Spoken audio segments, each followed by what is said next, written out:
And the other big story is coming out of Great Britain. According to the exit polls, Theresa May's Conservative Party may not have a majority in Parliament. There was swift and sharp reaction initially in the Pound. Wilfred Frost reports from a rainy London this evening. Wilfred?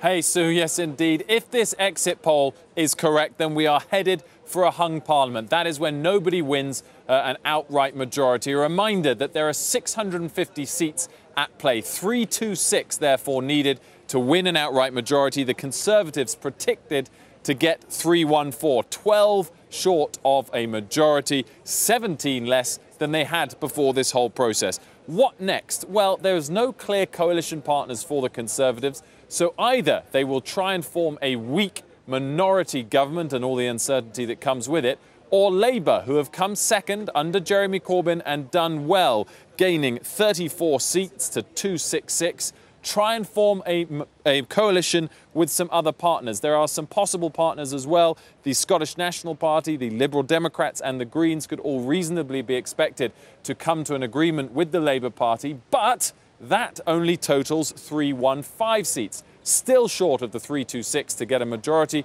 So you could describe this as the perfect storm of uncertainty for markets. That is the reason why, as you said, the pound fell initially some 2%. Sue?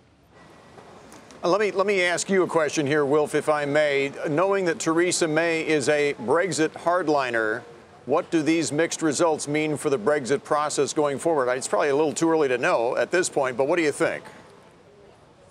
Well, it's a great question. Certainly she was framed as a Brexit hardliner. The first takeaway you would have to say is that the intention to begin Brexit negotiations in 2 weeks, which was the case before today, looks fairly unlikely because it's not even sure we'll have a firm government by then. The second thing is to say that if Theresa May goes ahead with a weak minority government, then her hand will be a lot weaker than it would have been if she hadn't called an election, and certainly a lot weaker than she wanted it to be by calling this election. The second eventuality, if Labour did manage to get together a coalition, it would rely on parties like the Liberal Democrats and the SNP that want to have a second referendum and stop Brexit. So it's interesting to see the reaction of the pound, which is down. Some traders said if this result came about in the long term, the pound could rally if Brexit then didn't come about.